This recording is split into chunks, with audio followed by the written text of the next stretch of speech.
I'd like to call this June 17th Economic Development Meeting to order. First of all, I want to thank everybody on behalf of Borough Council for coming out this evening. I'm really happy to see a nice crowd of people here this evening. And I'm going to basically turn everything over to the head of the Economic Development, Mr. Pezza, who will be running this meeting. And then from there, however you want to format you want to put in place, Bill, we'll just follow your lead. Okay. So I know your committee put a lot. First of all, I want to thank you for all the time. I know 2 nights in a row you met till 11 o'clock at night. So I know you put a lot of time and effort into this plan. And again, I want to thank you on behalf of council and everybody from the borough. So I'm going to step down so I can watch this. Robin's probably going to move over to the side. Just temporarily. I'm turning the meeting over to you. Robin, just take the placard with you, then it's, you know. Thank you, Mr. Di Giuseppe, and good evening. I want to thank the council for the opportunity that you've given us over the past year to do this work, and certainly for the opportunity tonight to be here. I know how much time it takes to be a council member, and you're out several nights a week, and this is another one, and we appreciate it. I also want to thank the public for its interest and support. If the attendance tonight is any indication of what we're feeling townwide, and I believe it is because of the feedback we get on the street, it's a very, very good sign. I also want to thank the committee for literally, I know it's an overused term, but for countless hours of work. I'd like to take a minute to introduce the committee members, most of whom are here, some are not. Lauren Ivanchenko, Angelo Catroci, Ron Walker, Julie Bowser, Amy Kazar, Joanna Schneider, Carl White, Susan Curletto, Donna McCluskey, Barbara Swanda from Landmark Towns, Ralph Di Giuseppe III, Amy McIlvain, Mark Swift, and then we had 4 additions as our work went on and we called for volunteers and people stepped up. Jimmy Brayson, Justin Saxton, Deal Wright, and Vivian Zalsansky. The full report of this action plan contains over 61 action steps. Some are very narrow in scope, some are dramatic, some are minor, some will spark debate, most will be immediately embraced. They are all in the booklet you'll receive later tonight. This presentation focuses on just 20 of them that we feel are the most significant and worthy of dialogue. I want to add that this plan is fluid. It is designed so that as some goals are met, others are added to the list. Hopefully, it will serve as a catalyst for an ongoing empowerment of citizens who want to get involved and want to help. The format we'll follow is, we'd like to present this plan without interruption. It'll take about 40 minutes. I ask that you jot down any questions or comments you may have. The second portion of the evening will be devoted to questions from the council. Following that, we'll invite the public to speak. We want to thank Lynn Bush and the Bucks County Planning Commission staff for their assistance with the PowerPoint and booklet. All of our work over the past year has been done with 0 cost to the borough. So now I'd like to turn our attention to the screen, and I'll also say that some of our committee members are sitting in the audience, some are up here on the other side of the rail. As council asks questions later, I'll be able to deflect them to the people that I think are most capable of answering them.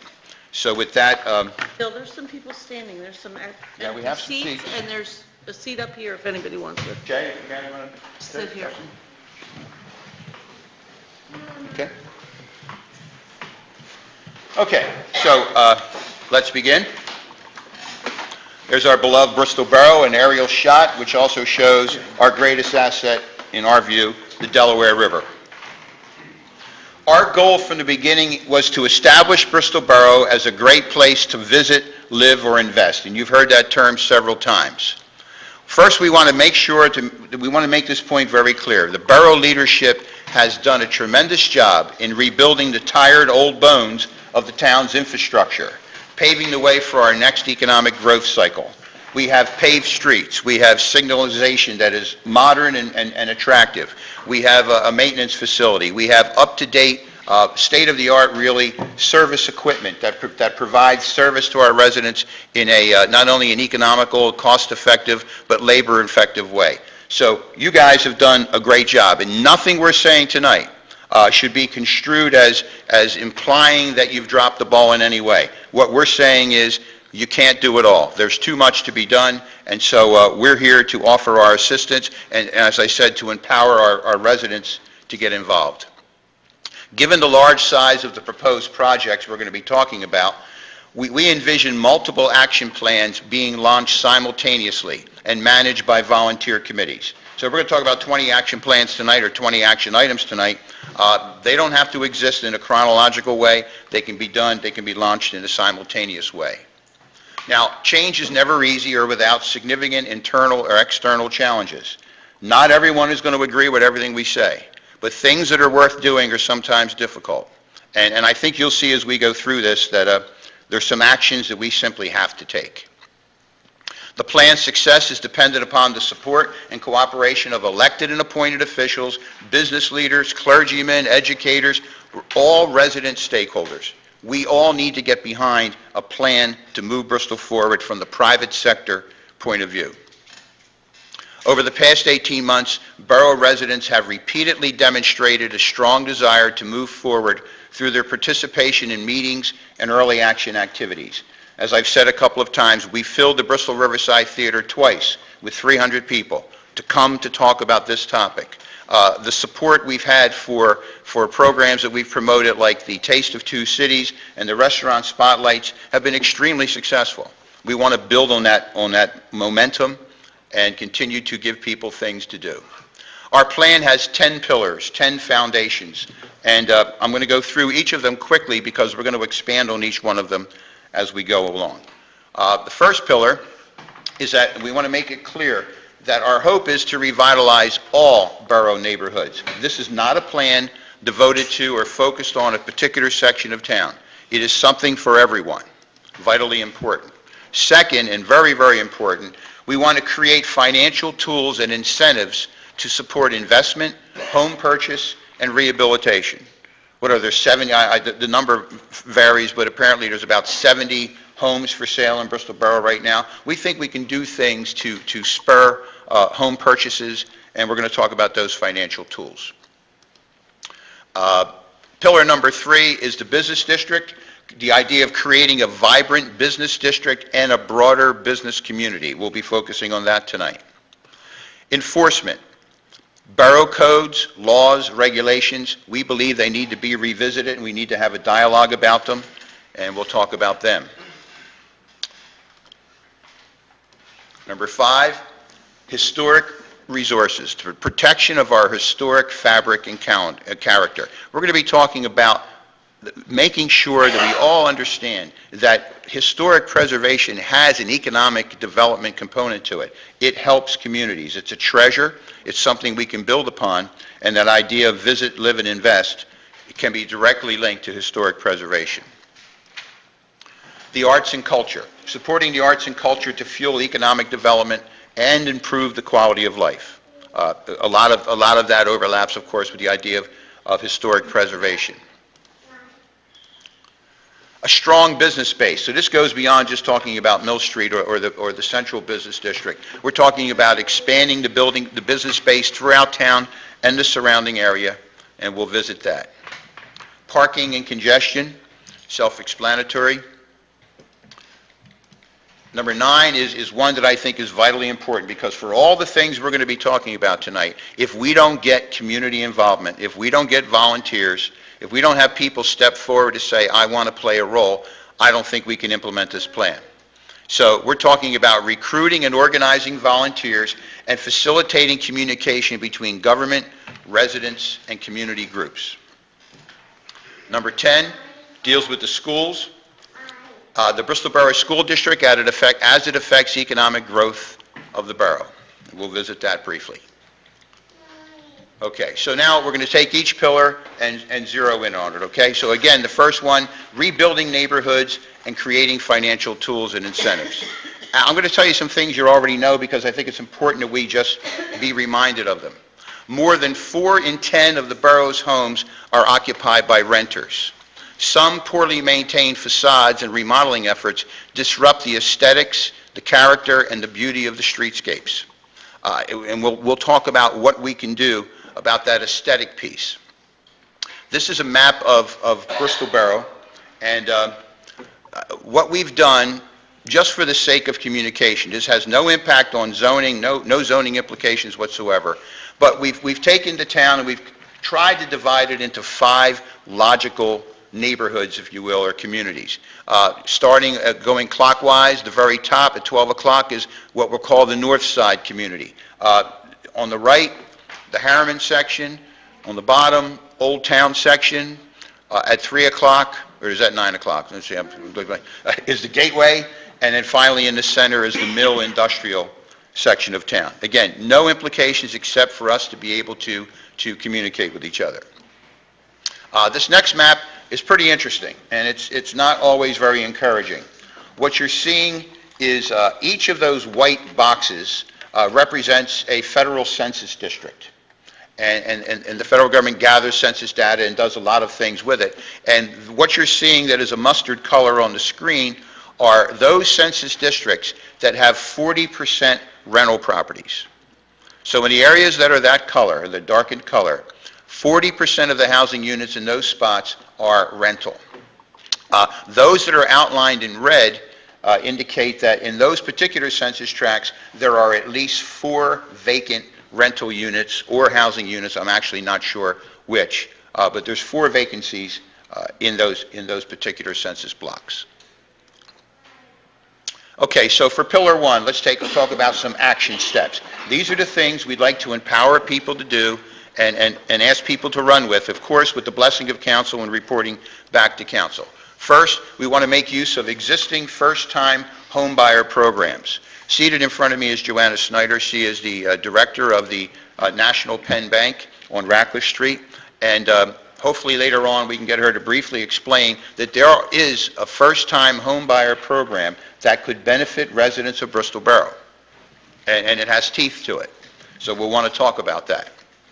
Next, and this is a biggie, not all of these action steps are equal in importance or equal in difficulty. We think this one is pretty important, and I want to say it carefully because I don't want it to be misunderstood. We're talking about deferring additional tax assessments for reconstruction or improvements to non-delinquent owner-occupied houses. So let me explain what that means. Quite often, people are reluctant to make an improvement to their home, to put an addition on their home or whatever it might be, because they fear that they're going to get reassessed and their taxes are going to go up. And it's a legitimate concern. But it also is an impediment to economic development. What we're suggesting is that, and this would take the cooperation of the borough, the school district, and the county, what we're suggesting is that when you do that, when you make that kind of renovation that would normally result in a tax increase, that tax increase would be deferred for years down the road.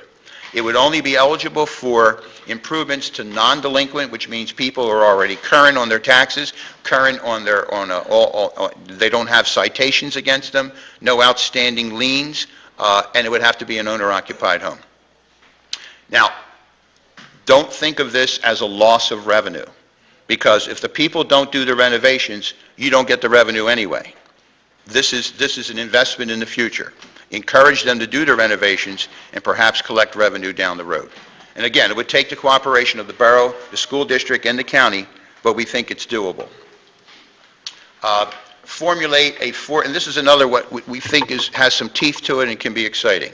Formulate a for-profit group to purchase housing that qualifies for federal rehabilitation credit. So what we're saying is a bunch of private citizens would meet and agree to pool their resources, and they would identify houses that qualify for federal rehabilitation credit. It's a tax credit. They would purchase the home, they would rehab it, maybe in some cases they would convert it from a multi-unit to fewer units. They would rehab the house, they would hold it for the amount of time it has to be held under the law, and then they would resell it to for an owner-occupied purpose. The result is the original investors will win because there'll be money, they'll make money on it, and this is America, that's what we want people to do. The borough will win because it'll have a facelift on a particular house, and we'll get a homeowner moving into a nice place. So that's another recommendation. I think I already touched on this in converting multi-unit housing to single-family dwellings. We also want to make sure that Bristol has a reputation of being user-friendly. We want Bristol Borough to be open for business. We're not going to roll over for people, but at the same time, we want to revisit the process whereby all developers, builders, property owners find a predictable, easy to navigate, timely permit approval process. So from the time someone shows up and says, here's a project I'd like to do and I want a permit, from that time until the time the person finally receives the final UNO and says, good luck, here you go, you can occupy the building, we want to revisit that process. Now, to the borough's credit, first of all, the borough thinks it already does a good job with this, and perhaps it does. But it doesn't hurt to take a look at it, and to the borough's credit, say, sure, let's take a look. And if there's a way we can improve it, if there's a punch list we can provide that improves upon the punch list we have, let's do it. So that is another proposal. Look, what am I doing here, Matt? Okay. Our third pillar, rebuilding and creating a vibrant business district and business community. Retail sales make up most of what we do in the borough, and I'm going to tell you something else that you already know. Okay, let's talk about Mill Street. Mill Street currently has approximately a 20% vacancy rate.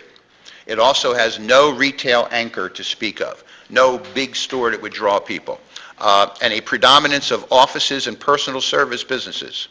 So in short, our Main Street is not living up to its potential. So what are we going to do about it? Well, not everything is easy. What we're proposing, and I think the borough is already embracing this, is that we need to assemble or attempt to assemble all Mill Street property owners and shopkeepers to review owner-merchant responsibilities. A lot of what we do has to be based upon voluntary compliance. We need to change the climate of the street. I want to make sure I add this before I forget. I attended a Mill Street Business Owners Association meeting about a month ago and was very pleased with what I saw. There were 25 people seated around the table. They were energized, they were being positive, they were working on things, and I'm happy to see that. We got some really good people trying to do good things. The task is too big. We need more teeth. We need to change the climate so that peer pressure encourages those businesses that are not doing a job in maintaining their property and cleanliness and facelifting, to try to do that. And it's going to be a two-pronged approach. We assemble everyone on Mill Street, we try to get them to come, and this is property owners and merchants, and we talk about owner-merchant responsibilities. The next step, a little more teeth to it, we assess repair work to bring all properties on Mill Street up to code. That we actually walk down, not me, but people qualified to do so, walk down the street and look at every building and make a list of what do these buildings need to be brought up to code. We can do it in layers. We would start with the facades and we can work our way to the insides and whatever, okay? And then we notify people of what they need to do, and we provide an amnesty period for completion. We're not looking to cave anybody's head, and we're not looking to fine people. We'd rather have money go toward renovations than to fines. So we try to do it with the carrot. We try to do it by appealing to civic responsibility. And if that doesn't work, of course, if they're in violation of the code, then you take the next step of code enforcement. Listen, you talk to the same people I do. Bristol Borough is not happy with the current state of Mill Street, because they know what it can be, they know what it once was, and what it should be in the future we're going to have to sit down and talk about. But it needs a facelift. Once we do that, we're not picking on Mill Street, we just need, we can only do so much at a time, and once we do that, once we complete that process, we want to repeat it for the same actions for the balance of other retail and service operations within the borough. We'll go elsewhere. Okay. We want to offer incentives to anchor retail operations to relocate to Mill Street. We want to try to attract, a couple anchor stores that would come. You have a Gap everybody talks about the Gap in Newtown. I don't know what exactly we will reach out to, but we certainly need to try to provide some incentives to make that happen. We also, and this might be a little, this may raise a couple of eyebrows, don't get too excited about it, but there's a couple suggestions regarding the Mill Street parking lot. You know, it's riverfront property. We have brought several land developers, people who, you know, we brought Mayor Malley here, we brought the gentleman, the Main Street consultant from Hatboro here. It seems like, our representative from Landmark Towns, it seems like everyone who walks down the Mill Street parking lot looks at the back of the Mill Street buildings and says, wow, you've got buildings here that face the river, they face the nature preserve, they face ample parking. There may be things we can do on the rear of the properties that would really enhance the area. So one option is to sell a small piece for the purposes of a restaurant or whatever. We know that it's a floodplain. Restaurants along waterfronts are often on stilts. Might be a nice idea, but if that's not working, then the second part about doing something, exploring the development of the rear parts of Mill Street because of the assets that they have built in. The last thing about Mill Street is we need to address parking. Alternative parking, loading zone options, whatever for Mill Street. We know, we've heard it for years. Merchants park in front of their buildings, they feed the meter all day, and customers can't park. And consequently, they get frustrated and tend not to use the street as much as they would. In addition, we have senior citizens being dropped off at doctor's offices. It's hard for them to navigate in and out. And then we have trucks, loading zones, trying to drop off supplies and foodstuffs or whatever. You put that all together and it's difficult. So we thought it's time that we sit down and take a long, hard look at parking on Mill Street and see what answers we can come up with. Number 4. Enforcement of Bristol Borough laws, regulations, ordinances, and codes. No one likes to be told what to do. No one likes to likes to hear that they're out of compliance with something. But the fact is we have laws for a reason. The enforcement of borough regulations provides citizens and visitors with a safe environment and a high quality of life. Bristol needs to a renewed effort to uniformly apply its ordinances. And we're talking about motor vehicles, whether we're talking about speeding, whether we're talking about parking, we're talking about abandoned cars, curfews, parks, public intoxication, noise, littering, sleeping, panhandling, whatever it is. Let's just sit back and take a look at the ordinances we have. This is what raising the bar is about. It's about saying we have higher expectations for ourselves and for others. How many times do we hear somebody say, you know, you never get away with this in Newtown or in New Hope or in Yardley or whatever.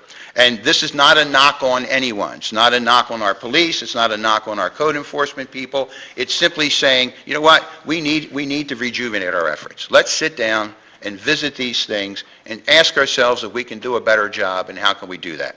Sometimes there's a difference between working hard and working smart. We know we're working hard. Let's see if there's a smarter way to do it. Another more specific or narrow focus about code enforcement, we have a historical and architectural review board. And they make decisions when people appear before them and people are given direction as to what they're supposed to do as they move forward. And there's a belief that that doesn't always happen, that once they leave there, they don't always conform to the regulations or requirements that were put forth to them.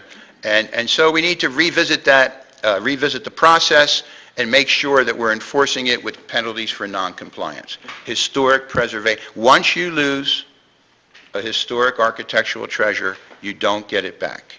So it's very important. Pillar 5, protecting the historic fabric and character of Bristol Borough. We said earlier, this has to be a town-wide effort. We want to do something for all neighborhoods, okay? And what you're looking at there are, Bristol Borough has 4 historic districts. And top left is a picture of the Grundy Museum, and that is in the center of the original historic district, the Bristol Borough Historic District. Top right is a scene from Harriman, and it is the Harriman Historic District. Lower right-hand corner is the Jefferson Land Association. You know, some people might just look at that and say, okay, so there's a bunch of row homes on Jefferson Avenue.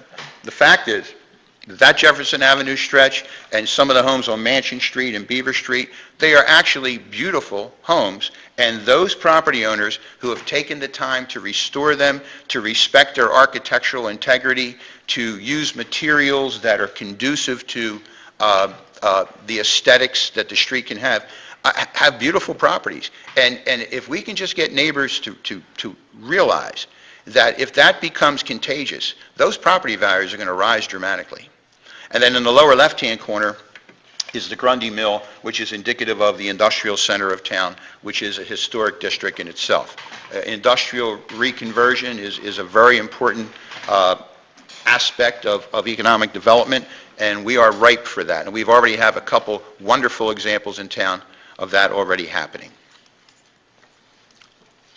So, we want to reaffirm the borough's responsibility to meet the PHMC requirements for historic districts. You don't just get to be a historic district. You have to, it's a rigorous application process. The state has strict standards. Once it gives you that historic designation, you have to comply with their requirements. So we want to revisit and reaffirm the borough's responsibility to comply with all PHMC requirements for historic districts. We also want to seek design advice and grant opportunities. While I'm on the subject of grant opportunities, almost everything we propose in this plan is revenue neutral. I know the borough, we know the borough doesn't have a lot of money to spend, and we're not here tonight asking you to spend money, although there will be a couple times when we will. But there's grant money out there for signage, for interpretive signage, regulatory signage, points of interest signage. You go to the communities that have gotten their act together in that regard, and it's pretty. Your signage can be sign pollution, and there's grant money out there. Landmark Towns has been cooperative in this. We think it's time to really pursue that, and I know the borough has already done some things in that regard to lay the groundwork. This next one is very important. They're all important, but this next one, because we kind of scratch our heads over this one. Bristol Borough used to have a shade tree commission, and it was appointed by council and had very specific responsibilities. First of all, you were not permitted to take a tree down in town unless it was diseased or dangerous. Secondly, if you did take a tree down, you had to replace it. And sometimes the borough, at different times in our history, the borough paid for that replacement or it didn't. All right? And when you're replacing it, you were to select from a recommended list of trees that are conducive to the neighborhood aesthetically, and also can live in harmony with our sewer pipes and our water pipes and our telephone lines. So we got away from that. And I have a report in my packet right here. There's all kinds of stuff available that says there's no doubt that trees add to the value, and realtors will tell you this, trees add to the value of a neighborhood, unless you have a tree that's ready to fall down. So our recommendation is that we systemically address the maintenance and replacement of public trees and plantings. Support for arts and culture to fuel economic development. In addition to the obvious quality of life benefits provided by institutions that support culture and the arts, there's also a ripple effect on job creation and economic stimulus. People work at the Bristol Riverside Theater. People work at the restaurants that feed those theater goers. It provides jobs. Our suggestion is we want to establish a theater district and delineate it with signage and special lighting. When Mayor Malley from Collingswood came to Bristol and he was talking about their success story, and somebody said, well, you have a theater district. How did you get it? He said, we created it. We just woke up one day and said, we have a theater. They only have one. We have a theater. It's a nice thing. It's a nice asset for the town. Let's surround it with what we call a theater district. And we're recommending we do the same thing. If you've driven down the Avenue of the Arts in Philadelphia on South Broad Street, you'll see that the trees are lit with those small light bulbs, and they call it their theater district, and they have signage, banners on their lights. And we think we can do that. We think it would make it special.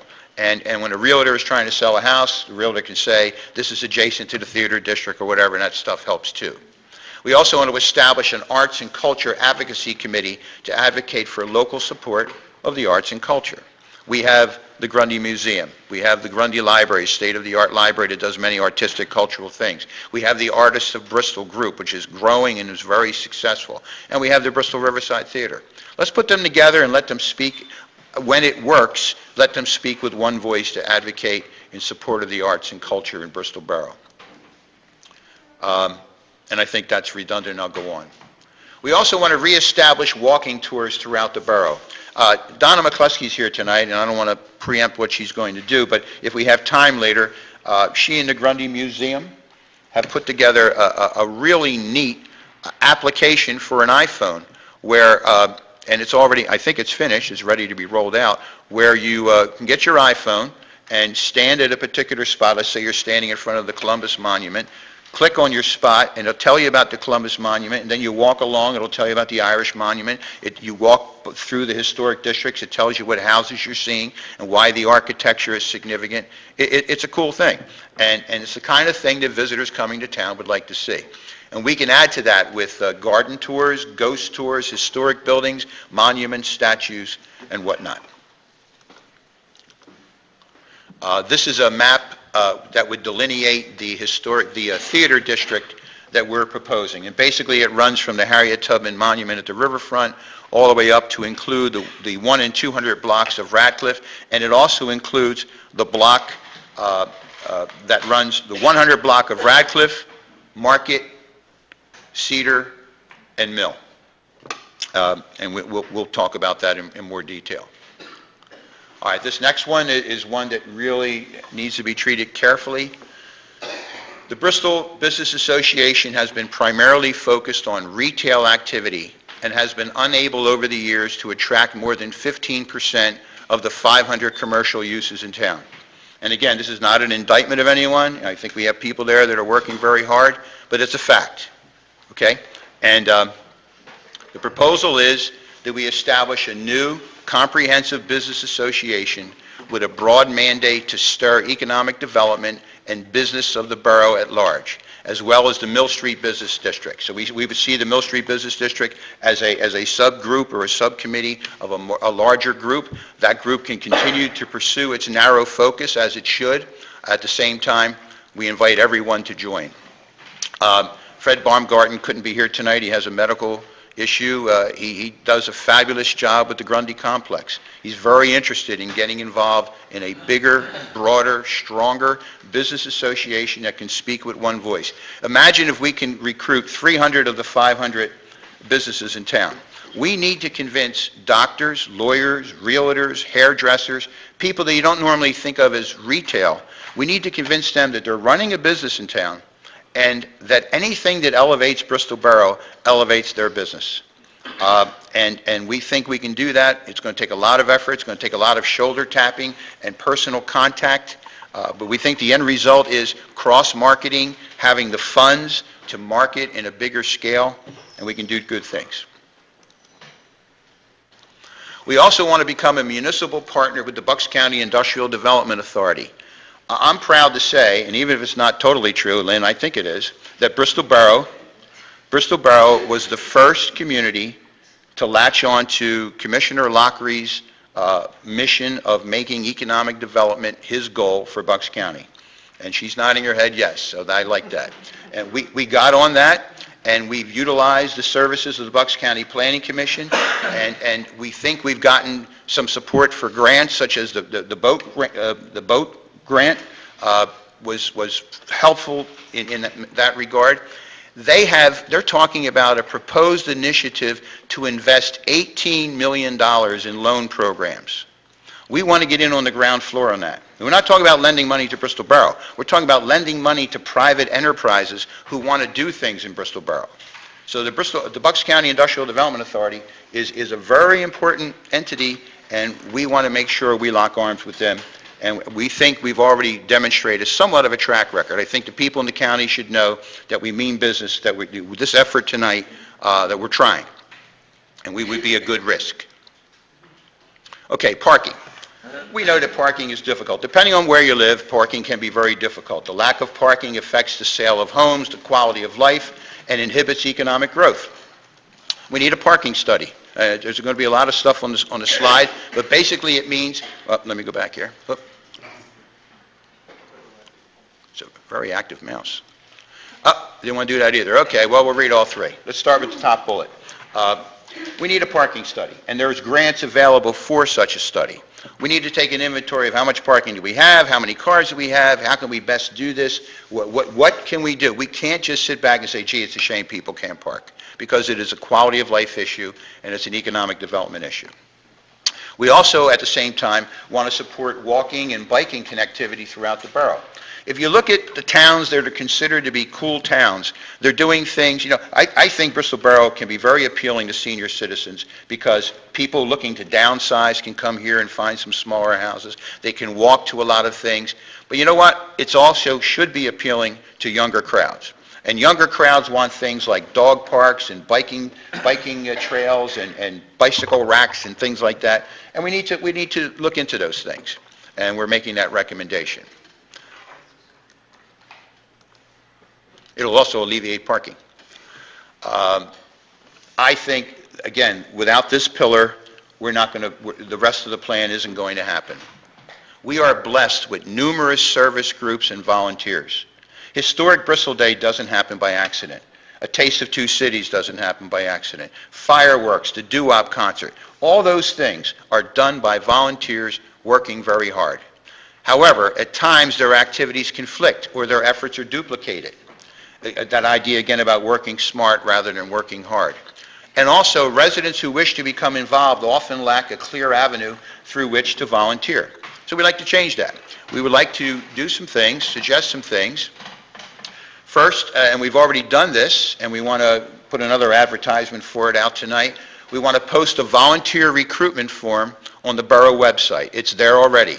We want to encourage people to go to the borough website, download the form, fill it out, and either email it to us or hard mail it to us, and we're going to give you something to do.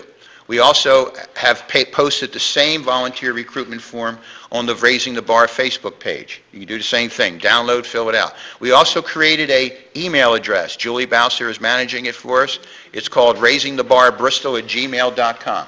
For people that don't use Facebook, all we ask they do is send us an email at that address, raisingthebarbristol@gmail.com. Once they do, we'll put them in our database, and also that'll give them the opportunity to send us an idea if they'd like to, but we'll put them in our database, we'll mail them a volunteer form, and then when we're doing mass mailings, we can reach them in a quick and economical way. Okay? So that's important. Next, and we think this is very important, we want to develop a community electronic calendar to post group activities and plan for the use of facilities. There was a gentleman a while back, I think he lived in Landreth Manor, but he really loved Bristol. He passed away, and I'm sorry I don't remember his name, maybe somebody in the audience does. But he did a community calendar, but it was a hard copy calendar, and it was a tremendous amount of work. It was doomed not to be able to sustain itself because of the work involved. People would have to give him stuff. He would then have to type it, have it printed, and have it distributed, and then collect the old calendars. It was difficult. What we're talking about in the year 2013 is an electronic calendar. I think Google provides a platform where you can do that, where we would have 2 or 3 people in charge of managing the calendar, and every group in town could funnel their information electronically to that central location. It can be applied to the calendar, and any citizen can just with the click of a mouse button see what's going on, what's coming up next, what's coming up for the month. Okay? We won't be able to accommodate the bake sale for the church. There's nothing that small, but big things that everyone in town should know. By the way, Friday night we're having the Landmark Towns is having the Lagoon Canal Festival, and that's why all the ducks have been on the table for so long. And that kind of thing would be advertised on this calendar. We think it's important. Finally, the school district. The school district is not our committee's responsibility, but we thought we'd be remiss if we didn't mention what it says right there. Nothing impacts the economic viability of a municipality more than the quality and affordability of its school system. A town-wide survey that we administered a couple of months ago confirmed this assertion. People, when you talk to a realtor, when someone's thinking about moving into town, or when someone's thinking about moving out of town, the thing they want to know about, especially moving into town, is what is the quality of the school system and what are the taxes? And so what we recommend is that the school district embark on a comprehensive analysis of factors influencing achievement levels, course and program offerings, tax rates, and declining enrollment. We need to take emotion out of this topic. We need to take a dispassionate look at what are we doing in school, how can we best serve our kids, and how can we best serve our taxpayers. And again, so what we're doing is inviting the school district, which I'm sure they will anyway, to do that. But it is vitally important to economic development, and we would have been remiss had we not mentioned it. Okay. Going forward, our operational structure, we've worked very hard. We think we've done a good job, and we ask you to support the continued work of this committee as listed there for the next 3 years. Okay? And then you can fire us all, or you can give us a parade, as the case may be. We'd like to continue and expand the Raising the Bar marketing efforts and the early action items that have enjoyed such success. We've got 400 people in Raising the Bar, another 400 liked the page, one's a group, one's a page. People are enthused, and it's a good way to share information. We want to continue to do that. Now, this is going to cost a little money, but you know what? Sometimes things just need to be said. We really believe, and we're not trying to put anyone on a spot, but we really believe that we need to hire a part-time code enforcement officer. In spite of the heroic efforts of the elected officials and the manager and the staff, and sometimes some of our staff members go out in the car to issue citations or at least to do some code enforcement. But we think that we were better off when we had one before, and we think we can do a better job if we have one again. There's just too much out there that it's too hard to keep up with without one. So that's our recommendation. This one, now for that one, we don't have any money for you, but for this one, we think we can benefit from the appointment of a Main Street/housing manager, and we need to explore a combination of funding sources. Okay? Main Street managers, the data shows very clearly that if you want to be successful in trying to revitalize your Main Street, you need someone who's going to carry that ball every day. We don't think we can afford that. We don't think you can afford that. It's a shame because we don't think we can afford not to, but the fact is that the money's not there for a full-time salary. But we do think that a part-time person can be very beneficial. A person that would have his or her hand on the pulse of the street, who would be doing follow-ups, who would be doing the positive things, the marketing, the joint marketing, and all of that. So we recommend that. In some other municipalities, the business district actually contributes toward the salary of that person. In others, they get a grant, and in others, the municipality kicks in. Let's just keep an open mind and talk about how we can possibly find some funds to let a Main Street manager carry the ball there a little bit. The last thing is the Discover Us video, which was released over a year ago with a very nice reception. Its purpose was twofold at the time. One was to just lift the spirits of the people that live in Bristol by reminding them what a beautiful community we have, and we did that. The other was to have a tool that we can mail out to potential people that wanted to invest in Bristol. Mark Swift just wrote a sample there. As we said to the council before, when they said, well, why aren't we sending out the DVD? It's because if you just get a cold DVD, it's not going to have the impact we want it to have. We want to send a DVD out in response to inquiries from investors. We also want to send a DVD out when we want to poke a potential investor. It would be accompanied by a letter, a personalized letter, and it would be used as a marketing tool to go get some people to come here and invest in Bristol Borough. One more thing that's not on the slide, and that is we need to have an economic ambassadorship. When a potential investor comes to town, he or she ought to feel as though they are the most important person in town. They ought to be greeted by different people, by people from the business community. They ought to be wined and dined and walked through our historic districts and shown our assets and our rivers. They ought to be given cold, hard data about the cost of square footage for rental properties, what's available to them. All that stuff ought to happen so that they leave here saying that community has its act together. And we think if we can do that, we can increase the likelihood that people will invest. And that, I'm sure you're happy to hear, is the end of the presentation. Thank you very much.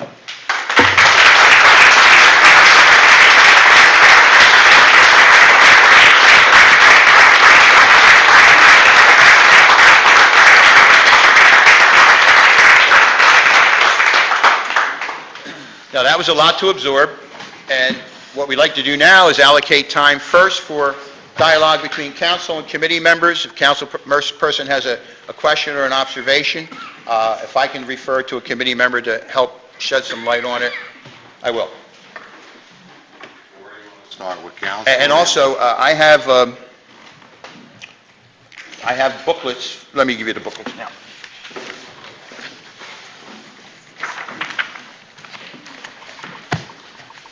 The elected officials first, and the official family. I'll get more to you later.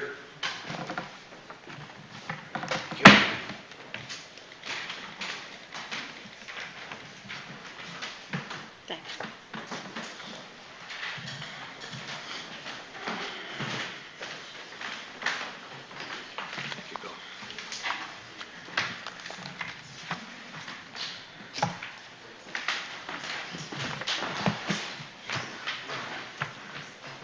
As you'll see, what you're seeing there is the 10 pillars that I identified, the action plans that I identified, but as I said, there are 61 action steps. I went over 20, mercifully. But there are 61 there, and now the ones that I didn't go over are not earth-shattering, but we think they're important. They're narrow in focus, the kind of thing we think we can hand to a resident who wants to get involved and say, go for this. And at the back, in the addendum, are several documents that we think really enhance the booklet and worthy of your attention.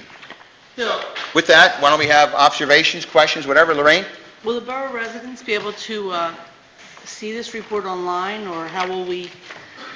Very good question. Actually, the Bucks County Planning Commission put this on disc for us, Okay. so we'll talk to Matt, and with your approval and with Matt's ability, we will post this online once it is in the form that you guys want it to be in, and every resident of Bristol Borough will be able to access it. And of course, anyone who has access to the internet, so the developers as well. That's great. Thank you. I'm going to just touch on a few points. Sure. I didn't have a pen in the beginning, so I don't know what, touching on rental properties first. You know that's been a thorn in my side for 12 years. Yep. I mean, that's why I got involved here. But when you're dealing with 1,600 rental units, it's an uphill battle every day. Yep. I think that when we were doing the annual inspections, I think we had a better handle on it.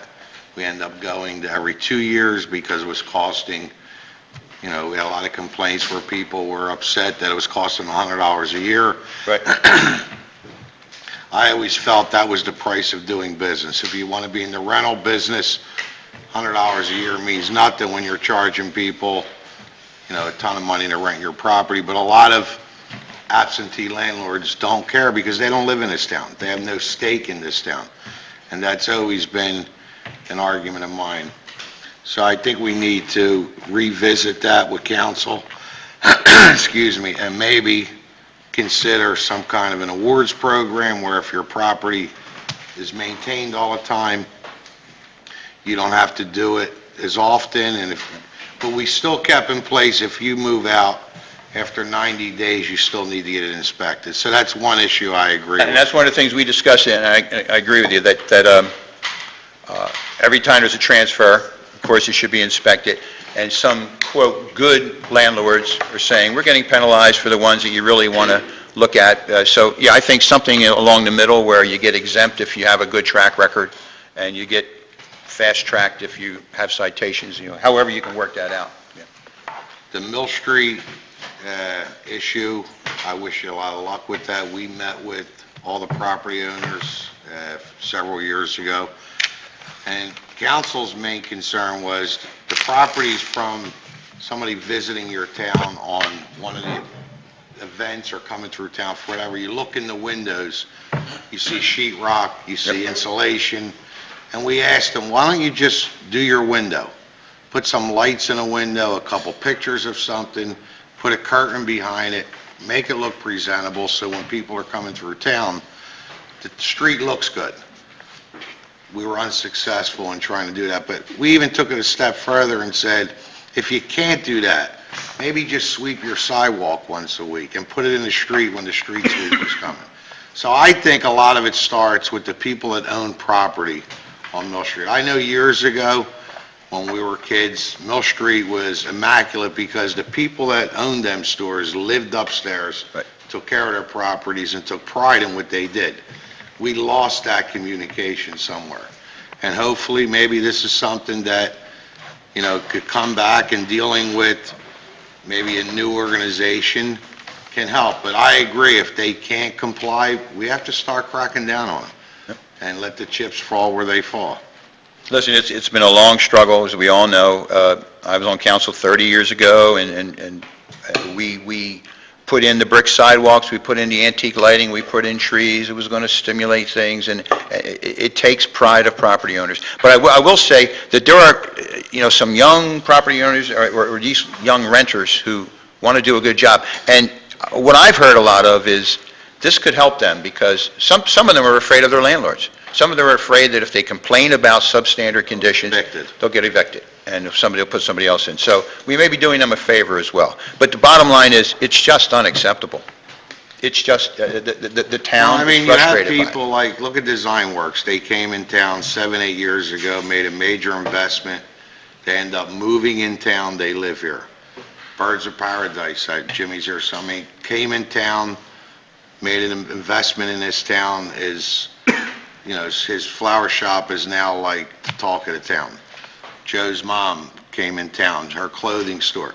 We do have people that want to invest, but it's a newer way of doing things, and that's what I think the problem is. You got the one regime that is happy with what they're doing, and then you got somebody else that wants to take it to a new level. And that's been the problem throughout town. Don't ruffle my feathers, I'm happy doing what I want to do. So I agree with that. I think people complain about this, we need to ask them, what are you opposed to? Are you opposed to a facelift? Are you opposed to clean streets? Are you opposed to landlords that are responsible? What part are you opposed to? We just have to do this. You talked about bringing property values up with homeowners, some kind of a package where incentives for people that own their homes. And like you said, because I fix up my home brings up somebody else's property value. Right. Again, it all starts with taking pride in what you're doing. You talked about planting trees. We have that list. The problem is we can't keep up anymore. People are cutting trees down. They're putting bushes where a tree used to be. So now you can't open car doors. It's 3 foot high. Again, that second inspector took care of a lot of this stuff. The tax credits, I agree, if there's a way to do an alert in certain areas or something like that to help people. The permit process, I think that works here. Again, we're always looking to improve anything we could improve. I think people need what you talked about, signage. I agree, but also people with these yard signs every week. They're selling a house by owner, and they go staple up telephone poles with yard, and then they leave them up. Nobody goes and takes them down. Moving again, sale. That's moving. That's another problem, but again, our borough workers are taking signs down constant. We should go to that address, say you had a yard sale last week, you didn't take the sign down, and we cite them for it. Now, there's something that you talked about that may work. We have a welcome package that we send out to every new property owner, and we never discussed this. When they come in, they get a welcome package from the borough. Maybe now we expand on that with some of the stuff you're talking about to put into this welcome package, thank them, coming into town, and that's something That's a good point. See, there's only so many hours in a day, so I think several times tonight I said, this is our perception, and it may well be that you guys are doing some of these things very well right now. But So to be able to have a dialogue about it. Days the trash is picked up and different things like that, but maybe we could expand on what we have, add your stuff, and the borough secretaries could do it, draft up a welcome letter from Raising the Bar about different things, and I think that would work. And I agree with the calendar. I think a lot of people want to know what's going on in town. Definitely. So that's just some of my input. Thank you. Greg? Thank you. I have a few questions. This might sound odd, but I swear this is not an act in the sense of we haven't had dinner together in a long time to discuss these things. I really have not had an opportunity to review this with my father. Wonder why I had more money in my wallet this morning. We haven't had dinner together for a while. This is a question for you, or a few questions for you as well as pretty much everyone on the committee. I'm wondering if when you guys had conversations, you discussed what I think is an issue, and I'm coming from the perspective of someone that represents Farragut Avenue and completely agrees that Mill Street should be the focal point. I feel like we have a few oddly zoned, districted business areas, and Farragut Avenue is what pops out of, out to me most obviously. If you drive down Farragut Avenue, obviously you see a garage, you see a restaurant, you see a garage, you see a restaurant, you see a Wawa, you see a house, and it just seems like it's just an example, and I think there's other examples of that. Beaver Street, I think, has similar issues.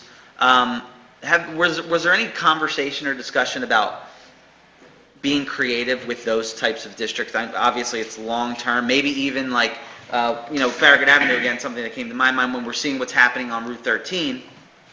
They're trying to slow traffic, which isn't a bad thing, but they're also trying to, I think, soften the look of Route 13. Are there grants available and what you guys came across for things like that? Well, the first part of what you mentioned, and the solicitor could address it better than I, is that what you talk about when you look at Farragut Avenue is a history of the United States before zoning. Most of those things are grandfathered in, they popped up here and there, and you're trying to play catch-up in dealing with an existing situation that is legally able to be there. We did not talk about the idea of aesthetically softening the street, but I suppose we could pursue it. Your comprehensive plan and your zoning map indicates, recognizes the reality of what's there already, and the challenge is to decide what to do from there. It's not an aesthetically appealing place, although I think some nice things are happening on Farragut Avenue, but still it's... Yeah, I agree, and it's not just that it's not aesthetically pleasing, it's also... Different. It's difficult for the residents who live on one side of the street to deal with the businesses that are, especially the types of businesses, loud machinery, mechanics, restaurants, bars, whatever it might be. I'm just wondering if somewhere in a plan we can come up with some ideas, maybe some, of course, I'm not saying good luck, I would like to be part of it, but some ideas for, softening streets, not just Farragut Avenue, places like Beaver Street and areas like that. Another thought that I had in listening to what you guys were presenting is seems to be a lot of discussion about incentives for homeowners. And I think another unique and could be an asset to the borough, because there aren't many of these places left, are the number of row homes that we have. And I'm wondering whether it be Harriman, whether it be Jefferson Avenue, if perhaps we could come up with an idea about not just incentivizing one homeowner, but maybe a block of homeowners to cooperate with each other. And what I mean by that is, again, catching up with the times. If you look at Harriman, as my example, neighbors trying to improve throughout the years have changed their facade compared to their neighbors, yet there are a few houses that do cooperate, and in my opinion, and it's just an aesthetic thing, those four houses that communicate with one another, they just look far and away better than the houses that have, just kind of different things in there. I think when you look at the plan I just handed you that has the other 40 action items, one of the things we talk about is neighborhood groups.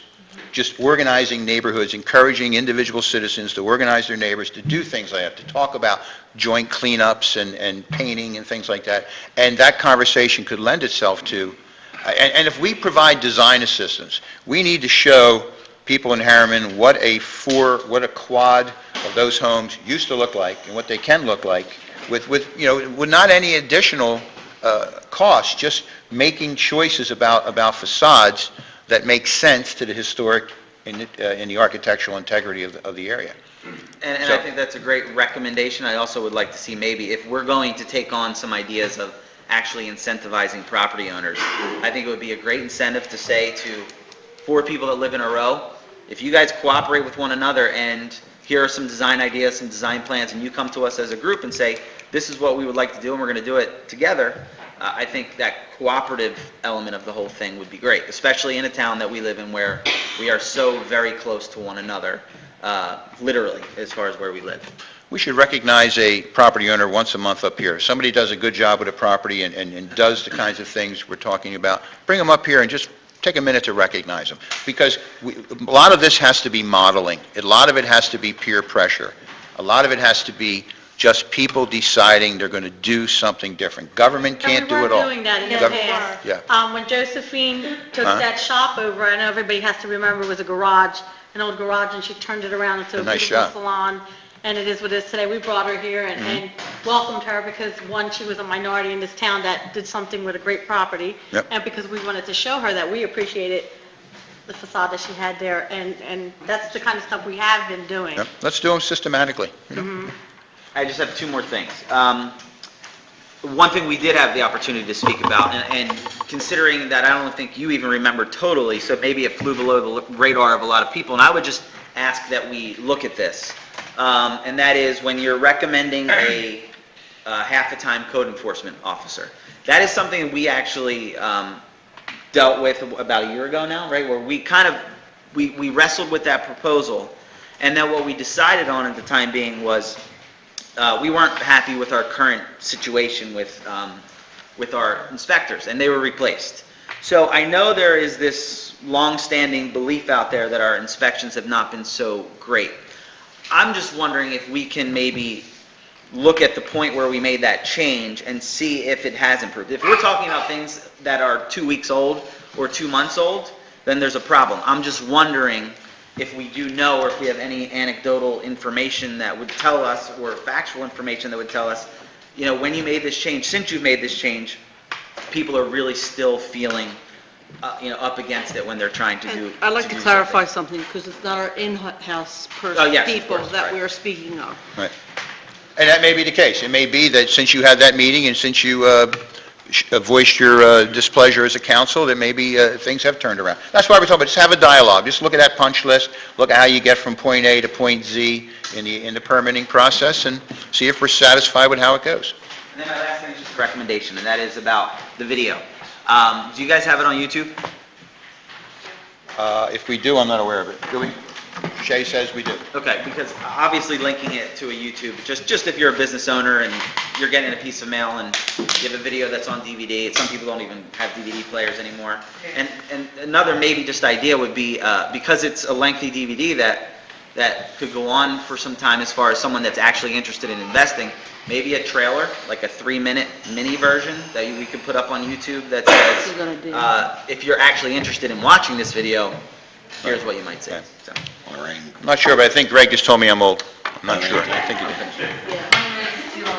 did. If the word was long-winded, would have been. Just saying. I really like the calendar idea, and I'd like to be a part of that. I wanted to be a part of that for a while, and maybe work here with what we have here, you know. Also, I would love to see a part-time code enforcement officer, because I think we need to be proactive. I know Greg and I ride around and look at properties. Betty looks at properties in her area. We all do it, and it's hard for us to do that, although we don't mind doing it, but I think we really need somebody, an extra person, because it's really hard for one person to handle all of that, you know? So I think we should really look into hiring someone. And that's basically it. Betty? I just think that a lot of it has to do with communication. It's just not council, like she says, we do ride around and we do try to report in our areas because sometimes people say we're not doing what we're supposed to be. But I think the community itself, like if I live next to somebody and they're not putting out their trash the way they're supposed to, or whatever, it's up to the community to, reach out to us, to Mr. Dillon, who's always on top of all these problems when we have them. Probably, we need to look into having a part-time zoning officer, or inspections or whatever. But also, I think the best advocate for Mill Street is Robin, who's there every single day, because she walks her dogs down there, and she checks things out, and she'll call me, and we stay in touch with each other. And Mill Street has been such a focus for us, because like the Couch House, one minute we were building, one minute we were redoing, then we weren't, and it's just up and down, where we get excited because we think something big is coming into town, and then it doesn't happen. And, people come to Mill Street and they start out, and if it's not working for them or it's not going fast enough, they disappear or they close down. It's hard to keep these people there. But, we have ordinances, we do try to stay on top of it, and that's the best we can do. We don't want to sit there and bang them too much because we don't want them all to run away. And they are, like, some people are afraid of their landlords. Some people are afraid that if they do, complain, they'll be out. But I think communication's the main thing, making sure people understand that they can call, they can complain, it could be private, it could be, that way. And like, every year we offer the free permits to clean up and improve your, residence. Everybody in town should jump on that, that's the time when you want to get a dumpster and clean out the backyard and replace your fence. I mean, you have the perfect opportunity there. We're not trying to make money off of people fixing their properties. We're trying to make it look nicer because this is the future of our kids and we want them to stay here. The school's another issue for me because, like, I have a grandson and I want to make sure that, I don't want to see them move because we don't have the schools that we need because of what's going on in town. So that's a big thing. I think this is a great development plan. I think you guys have done a wonderful thing, and I look forward to seeing all of this go into place. You have my support completely. Thank you, Betty. And I want to reiterate, we know what you and Robin do on that street on a daily basis. It's too big. Yeah. It's too much. And that's what we're talking. We're talking about a partnership between private citizens and government to try to move it forward. And one of the things we didn't mention, I visited a couple businesses that opened recently and already closed. And I'm not a business person, but when I walked in and I looked and I thought to myself, it's not going to happen. And it didn't. We have businessmen in town who are willing to sit down with people wanting to start a business, to give them some support, to give them some advice, to point them in the right direction in some areas, to ask them the key questions. And I think that can help. Yeah, and There's a whole lot. as residents, we need to take the opportunity, the time to walk down Mill Street, check it out. It's getting better, it's been better. And like Jimmy's store, I walked in there, I was like, wow, this is beautiful. He's done a tremendous job. Give them that little bit so they can see. Keep it local. And we can see that. It's there, it's nice. We can do this. Keep it local. Maybe also in the welcome package, we could put contact numbers of people that have been in business for a while and that could mentor, it would be a great idea. When I was first elected 12 years ago, I made Mill Street my baby, and it still is today. Like Betty said, I walk. You can set your clocks by me at 7 o'clock. Ben and Jerry and I are walking on leashes down Mill Street. Couple of issues. Number one, surprisingly enough, Stock's restaurant, for the bad condition that it's in, I've been trying for 2 years to get it blighted.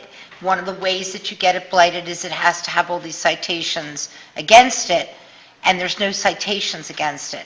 So surprisingly, you would be surprised at how bad the condition of a business has to get to be before you're able to really do something about it. I was shocked.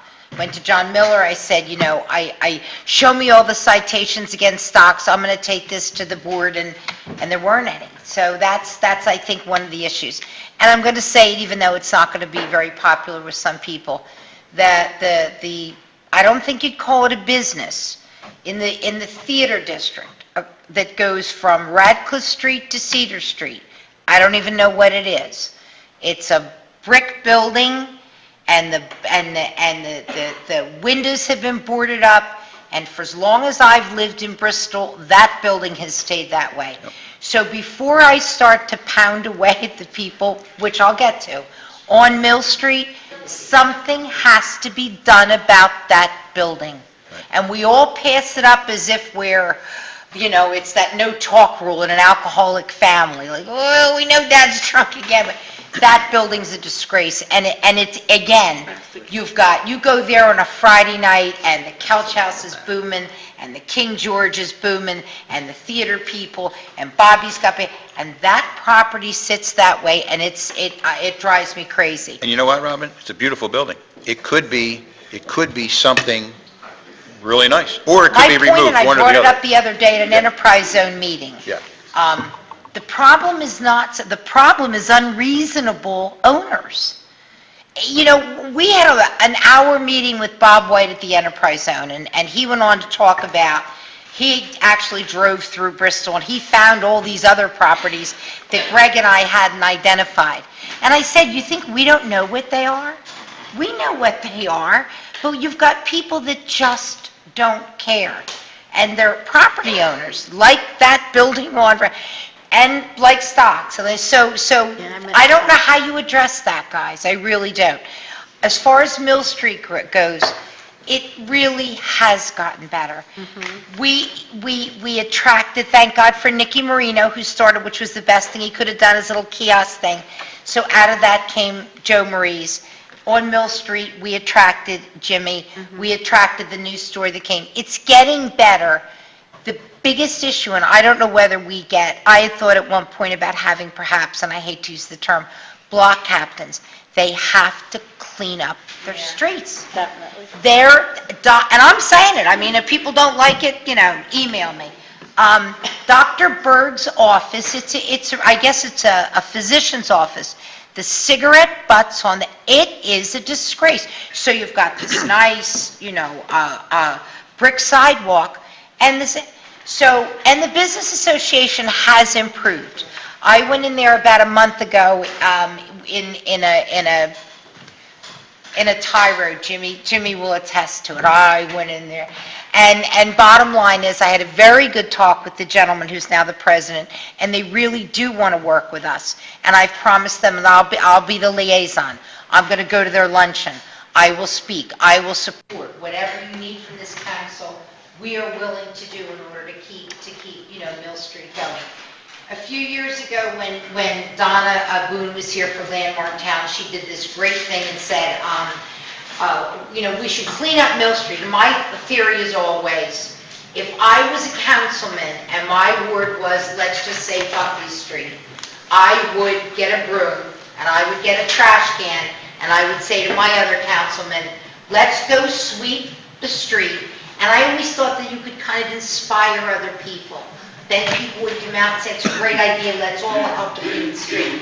So Donna Boone had a program, and we were all going to go out and clean up. And you know who came out that day? And do you know the business owners from Mill Street came out and watched us? And it was me, and my poor Michael, and Tony Ivy, and Megan Ivy. And 4 residents came, and we swept Mill Street while business owners And they came watched. out. So I think that... Well, first of all, what we have to do is you have to patronize Mill Street. You can't criticize and talk. You have to buy your flowers. You have to go to Mark Carter for your photographs. You have to shop at Mignoni's. I mean, seriously. Don't forget Jo Marie, she's here. These people are making, if each one of us spent $20 a month in Mill Street, business would be able to flourish and we would attract more. But I think one of the biggest things that we as a community have to do is impress upon these business owners the importance of how it looks. I have, everybody knows, 6 children. I lived from paycheck to paycheck my whole life, but their faces were clean and their sneakers were washed. And that first impression, the street, the streets have to be clean, and the windows have to look good. So, and I think that you as a committee and we as a community have to impress upon these owners. Again, when Jimmy's store was closed that day, I went in and read him the Riot Act and said, your store can't be closed during the day. You have to find somebody to deliver your flowers. And I think if each of us as citizens would take the responsibility, and it's not popular to walk in and tell somebody what they're doing wrong, but you know what? It's okay to step up, and it's okay to put it out there, and if people don't like it. I'm so happy to hear that, because that's exactly what we have to do. We have to step up. We Right. have to have the courage to lead. We have to have the courage to be facing some opposition and say, you know what, we're trying to do something good. And we're doing This it is what for we're the going to good do. of all of us. Right. And we can do it with a carrot, and I think a lot of those people, maybe tapping them again, I would have hoped that someone else would have grabbed the broom that day when they watched you, but we can't give up. We just have to give it a new, re-energized shot. I just may need to borrow some carrots from you, that's all, Mr. President. Well, I'm sorry, Ralph, go ahead. 3 quick things. I was going to see, I'd like to get some input Yes. from the people here, but just some train of thought is, 1, if people would just call the borough, and when people are moving in and out on weekends, rental units, just call the borough. You don't have to give your name if you don't want, and say, so-and-so moved out of this address, or so-and-so, we see people moving in. Because that's a major problem we have, trying to catch people at nights and weekends. The other thing is, I announced this several times over the past several years, People say we don't have the money to fix up our home. Now, this is for property owners. Well, if you really and truly don't have the money, the redevelopment authority has money. It's interest-free. They'll loan you the money to do things on your home, and they put a lien against your property, and you don't pay it back until you sell your property. So you're getting money at interest-free for as long as you own your home. I mean, it's a no-brainer if you truly don't have the money. But a lot of people say, I don't have the money, but they just don't want to fix it. So if you don't have the money, your neighbor's complaining, oh, I would fix my porch, but there's money available, believe me, if people really need it. And the other problem we run into is fines. And I don't know if Robin just touched on this, but we cite landlords, take them to court, they pay a fine instead of fixing the property, and then they start all over again. So now it takes us another 6 months to get them back to court, and hopefully the fine's greater. But if you're paying a $100 fine or a $25 fine or a $300 fine, that's going to cost you $4,000 or $5,000 to fix your property, these people rather pay the fine. And that's the other issue we run into. And people say, why aren't they fixing this property? And we try to explain to them. It took us 5 months to get him in court. We finally got him into court. They pled guilty to all the citations, and under the law, they only could pay X amount of dollars per fine. It's not a borough law, it's a state law. You only get charged them so much. So they all know the system, and that's been another issue with the borough. But I don't know, we got so many people here tonight. If we can, I'd like to give 4 people here just 30 seconds each. Sure. I'd like Joanna to just give us a capsule of the first-time homebuyer incentives. Yeah, let me get you a microphone.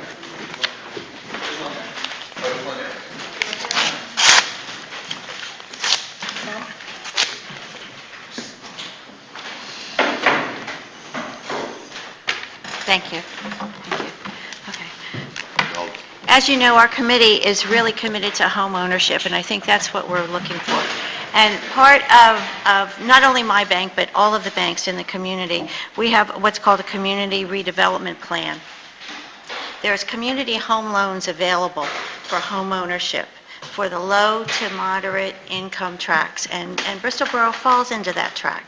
And a lot of the residents of Bristol Borough will fall into the financing piece and will qualify for this. The maximum home price is $160,000, and there's a lot of houses on the market right now that are $160,000 and under, that we could actually, we just don't put people in houses.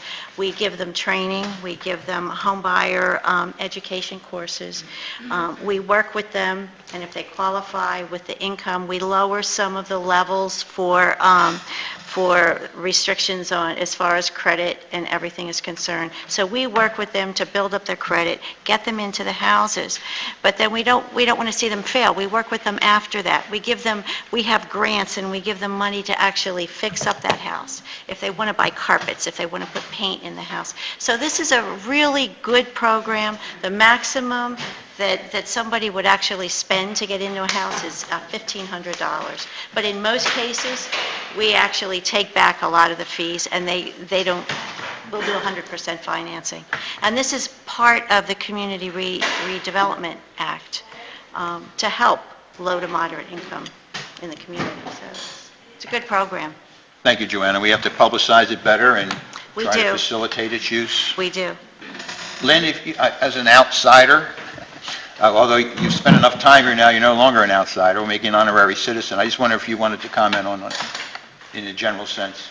In general, I think the committee's done a spectacular job. I'm happy to play a supporting role, and I know that as you move forward, if you can take advantage of some of those newly formed loan programs, I think you'll be in a good position to have your businesses take advantage of those. So it's a great job.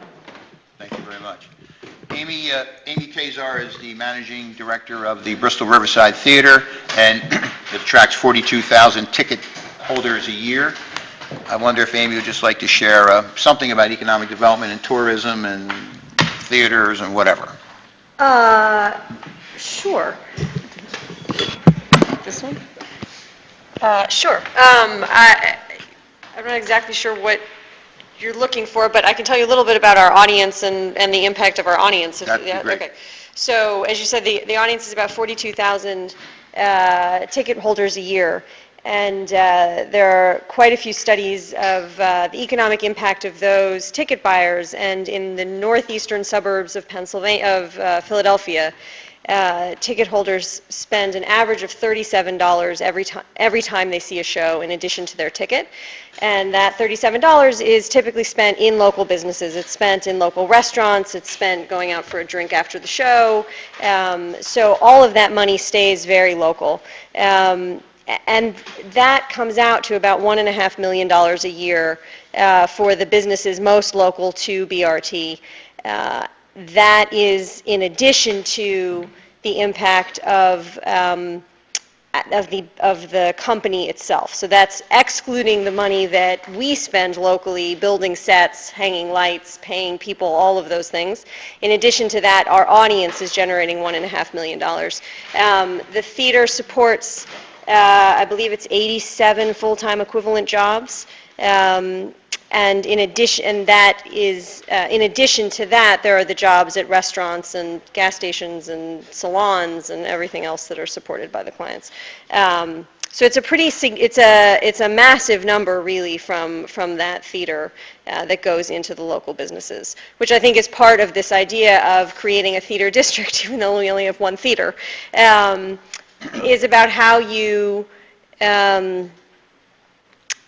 amplify that impact to more businesses and in such a way that even more of that $37 stays local, to encourage people to spend it in Bristol when they come here. And I think it's a very important message because most borough residents don't use the theater. And so if they don't use the theater and they don't use the museum, they don't belong to the Artists of Bristol, whatever, they might be thinking, well, what's this have to do with me? It has a lot to do with economic development for the town. So thank you for sharing that. Let me just add that I have to tell you that you will have to go very far to see the kind of productions. Inherit the Wind was amazing. I met with somebody today who was going to do something, who's volunteered to do something unrelated, and her son was in Inherit the Wind. And if you don't know, if you have, what is the cost, Amy, for a yearly subscription to the theater? It ranges from $100 to about $150 for 5 shows. So, I mean, for 5 shows, $150 is not a lot of money, and I promise you, I've never been to the theater that I haven't seen a top-rated show. And like one of the few communities that have that. And the other thing just quickly is, I think it's just so amazing that we have all these people who showed up tonight and we have this common goal. So I thank you, Bill, but I also think we have to keep it going. We can't sit here tonight and say, oh, this is a great meeting and a great idea, and then we have to keep this thing moving, or you've wasted your time and you've wasted our time, and that would be a shame. So I'm sorry.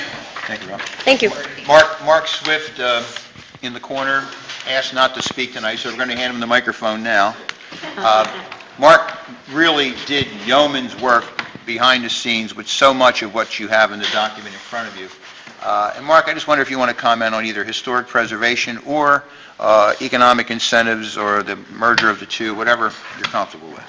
I have very little wind, but I'll give it a shot. And really what I want to do is just go over the incentives quickly. I think when you read the plan, you'll see that we have 5 incentives in it. And those incentives are a result of hundreds of hours of discussions that I've had with people from Canada, looking at the bids in Canada, right on through every developer that I know, literally on the East Coast. And the first one is a group of incentives that Joanna just discussed, and it's all about first-time home buyers. And out of the box, we only named a few, and I think you'll find that I named the first step incentive, which is great, from NLH in Pittsburgh, as well as what Joanna has in her banks, as well as a whole lot that I didn't discuss. There's a ton of incentives available for first-time home buyers from the electric company, from the various utility groups, and they're everywhere. When you looked at the recommendations on the last page, you get a sense that we need someone to help people wade through that. So when we get an opportunity, or a realtor gets an opportunity, we need to leap upon that person, and we need to help him through all of the various incentives. You can't really do a canned program. You really need to do it with a view of looking people in the eye and helping them through it, and stay with it until A, they understand it, and B, they get all the applications filled out correctly. So that alone for a first step is huge, and it's a necessary requirement. The second incentive, which is really modeled on Quakertown, is just the deferral of assessment on new improvements to your house. And it is biased towards our very patient residents and homeowners in Bristol Borough. They really have nothing, even if they live in the historic district, which I'll go over quickly. They have nothing. So this is an incentive for them to be able to improve their properties, defer the assessment for a period of years, and you could make that any period you wish, and you could start to see people will maybe take the advice of and you'll find an incentive in the book where we like to have the carpenters in town get together and do some help in terms of helping people with how to build things, how to do things themselves, how to do it right, and then obviously use the tax deferral incentive, which has no effect on anyone, as long as the three taxing authorities agree. And the first one, obviously, is the school district, the second is the borough, and the third is the county, which I have from good sources, that that's not a slam dunk, but I think we could argue our point, and I think the council certainly would be able to make that happen. So that's something we need to act upon, and we need to act upon that soon, because we need to attract and help the people who live here who have been valiant supporters of the town, who are getting damn tired of looking at all these incentives that go to everybody else and not to them. The third incentive, and the best one that we have available to us, is the federal tax incentive credit for historic building rehabilitation. But unfortunately, it's only available to income-producing properties. So at the end of the day, no one uses it wisely, and you have to be a contributing structure in the district. So the low-rise industrials that Robin mentioned, really, we would have difficulty years ago in getting an incentive credit for them to restore those buildings and get the 20% credit. I spent a long time with the regional director of PHMC responsible for this area, and he tells me that there are creative ways that we can do things now that we couldn't then. He also informed me that there is a 10% tax incentive credit available to buildings that were built prior to 1926. And we talked in length about Farragut Avenue and the buildings in Farragut Avenue, how to improve the facades and what might be available to them. And clearly what kind of tools we can give the heart when someone comes and says, I don't have the money for an income-producing apartment building on Wood Street. They would start to say, well, wait just a minute. Did you apply for the tax incentive credit? It's worth 20%. You'll be afforded some architectural advice in the process. You fill out part one, and you get them now engaged in the community, which is a tool, frankly, no one has used in the past, and we really need to use it now. And then there is an incentive yet to be developed to effectively use the federal historic rehab credit, but you have to be arm's length, and you have to be an income-producing activity, which is to say there is a good possibility that some of the residents on the block that somebody asked about, and they all want to do their properties, and they want to restore a block of properties, either in where there is a historic district. They would have to take these properties and basically sell them to a syndicate. The syndicate at that point would buy the properties and keep the people in their homes for a token rent.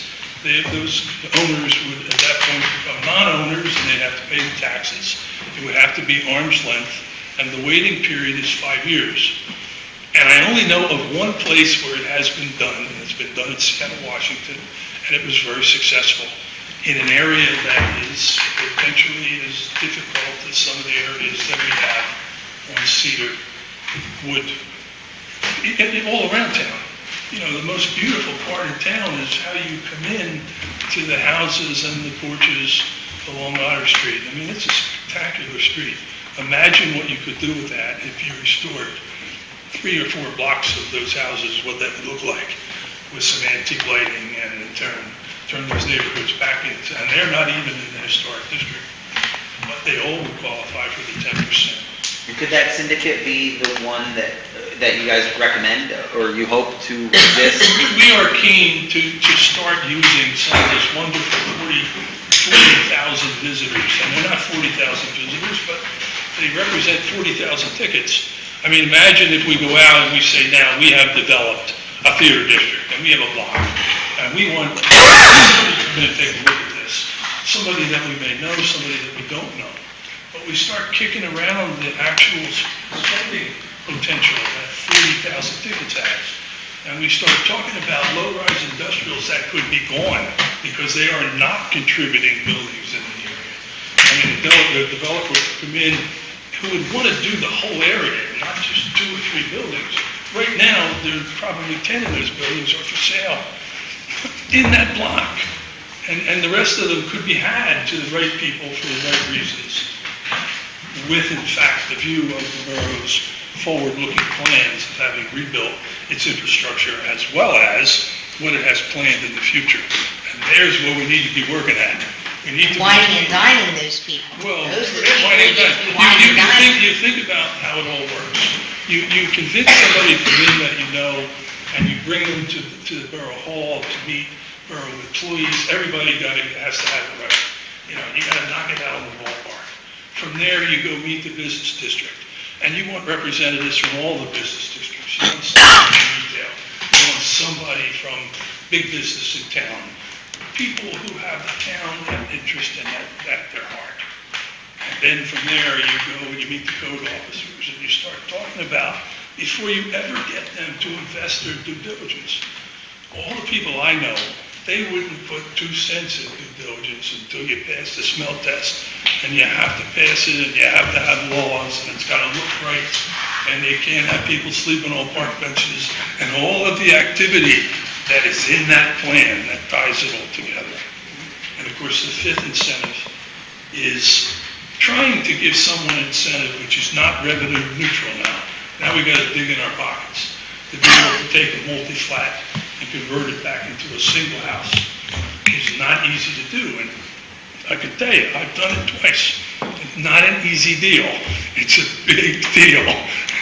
By the way, we wonder what we're going to do with that big monster now. But having said that, when you look at it, don't think that they're the only incentives that we looked at. We looked at hundreds of them. We just wanted to come out of the box with everybody accounted for. First-time business people, developers, residents, and people who might want to do a big project are kind of afraid and need a push. Thank you, Mark. Thank you, Mark. Before we turn it over to the audience, and I'm including other committee members that didn't get a chance to speak if they want to at that time, obviously we have our work cut out for us, and there are so many narrow focus projects that one of you could embrace and want to run with. And we have volunteer forms with us tonight. I'd like you to encourage you to take one with you, or better yet, fill it out before you leave. And all we're trying to do is match your interests, your skills, and your time availability with a task that we'll envision. You just tell us what you like to do. We'll find the task and give you a call and try to get us together, okay? But if not, as Robin said, it's going to be a very nice night that's not going to amount to anything. I've been part of so many plans in the education world and in the municipal world. You write the plan, you put it on the shelf, and that's the end of it. This can't happen, and it's not going to happen unless you get involved and people like you. So, Well, I know if there's any track record, we don't put anything on the shelf and let it last. Yep. All right, let's start on this side of the room. If anybody would like to say anything or speak on anything, go to the podium, and Bill's up front could answer at any one of their committees. So, anybody on this side of the room would like to speak?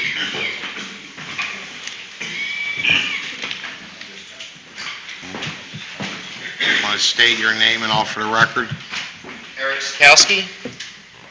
And I'd like a lot of your ideas for getting the businesses to do more and care more about the community. I liked your story where you said, yeah, I got a couple residents to sweep the streets and the business owners were standing outside just not doing anything. Now, when you're running a business, one thing that gives you a lot of good incentive is this. Now, I've noticed something, that when there's a festival, that the business owners seem to care just a little bit more. They upkeep their shops, get it nice and pretty. They keep that extra hours so they can stay open longer, get more business for the whole festival. And I was actually approached by a bunch of people. I'm a motorcycle rider.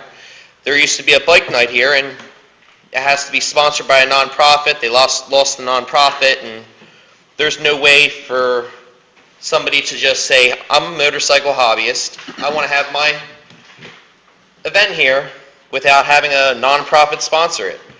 There should be something on the borough website where it invites more people that are just hobby groups to have, hey, we're going to have a hockey tournament here. This is our, we don't have an organized nonprofit. We're just a whole bunch of people that want to do this, and have people come in from out of the borough to spend their money in town, and it can help them, shop owners, stay open longer and earn that extra buck, so they have that incentive to keep their businesses running better, Well, it costs the borough a lot of money to put an event on, number one. I like to really stay on the topics of what is in this Raising the Bar platform, but to get into bike night and all the borough, it outgrew us. We couldn't handle it anymore. All right. Anybody else on this side of the room?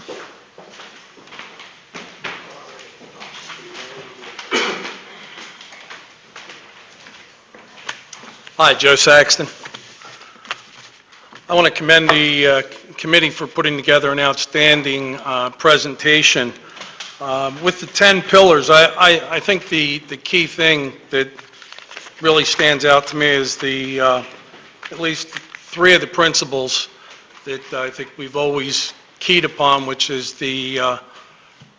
with your town continues to grow, and of course with economic development, is the fact that you look at your housing stock and the laws that apply to those, your downtown area and the laws that apply to those in your school district. I think Bill mentioned that. I think with what you've put together in plan, I think if we're able to focus on those items, I think we'll see a return and a continued improvement in the economic development. One of the things that I'd like to be involved in and also see as part of a real challenge is Pillar 9, where we talk about the volunteers. I think that's one of the real hits that we've taken over the last 30 years. Our volunteer base is really reduced. When you look at no matter what event we try to put on, it's that same group of 50 to 75 volunteers. I don't know within your plan if you're looking at focusing on building that group of volunteers, but I'd like to suggest to you that we look at as young as 15 and focus at, say, 15 to 50 in beginning an effort now to build that volunteer base. Because I think the younger that we start in trying to get, our kids interested in being involved within the community, as they grow older, they'll participate, at that younger age, and then they'll want to be involved in everything that we do. We have so many different organizations in this town, and people participate. I mean, we know that people participate from what we do in this town. But again, it's I won't say small, because I think there's about 200 to 300 volunteers, but the volunteer base is growing very old, as we all know. So if there was something that we could do as part of this economic development group, as a focus to begin to, I don't want to say train, but mentor people, kids, volunteers in that, say, 50 15 to 50 age group, I think it would go a long way. And who do I give my form to? Why don't you give it to Amy McElveen? Okay. She'll gather them tonight, okay? Thank you very much, Joe. And that's a great idea, and I hope everyone will take a form, feel free to reproduce the form, and just do some shoulder tapping, give it out, young people, old people, whoever. And once we get that, and don't be afraid. It's not that, oh boy, I'm going to get sucked into something that I don't want to do. We will only ask you to give the amount of time that you're willing and able to give. Okay. Anybody else on this side of the room would like to speak on anything? Anybody on this side of the room? Somebody. Anybody? There he goes. Ladies, Jose Acevedo, North Ward. I wanted to touch base on what Robin was talking about, that building on Market and Wood Street. I lived on Market Street from '89 to 2006, and it's just a terrible building to look at like that. Well, I don't mean, it's on Radcliffe to Cedar. Oh, you're talking I about know it different. when you I'm mean on talking Market, about, I know, right, the old Klein house. Yes. Is it, well, no, not He's talking about the That's the one I'm referring to, No. the old Klein house on Market and Wood. Yes, okay, I'm very familiar with the Klein property. Also boarded up. We fought them for a little while through the years, and we stopped going after them. And it's an out-of-town landlord. You know, we can't let them people dictate that it's okay to have a building like that. You have streets in Bristol that lead into town, and that's a very important street leading out of town. All the festivals that we have, that's hundreds and hundreds of cars during festivals come down that street. And to see that building boarded up like that, it's just not right. I think whoever... Well, we're almost out of time. Let me just give you a quick synopsis, just so you know that for the 12 years that I've been here, I fought that particular building. I campaigned on it. Right, I remember that. The gentleman who owns it is an attorney. Deep pockets, I understand. Yeah, I remember all that. Sued us, and we keep going back. Right. He's got nothing to lose, so we're close to a... What's his interest in just holding on to that property? Why doesn't he just sell it? Can we buy it off of him? He wanted what he wanted, and when he was denied it, he just kept appealing, and so, but I don't want to go too much on that. We have till 9 o'clock, and then they're going to cut us off, so... But I think it's an important property I to agree take care of. with you, I agree with you. I feel foolish that it still looks as bad as it did. Yeah, it's a shame. And it's a beautiful building. I mean, the walls aren't probably 2 feet wide. Right. You know, it's got to be really, really, really old. It has to be. And Mark Swift told me that's River Rock. See here, look at him, he's... Don't do it. That's all I wanted to say. Anybody else? Joe?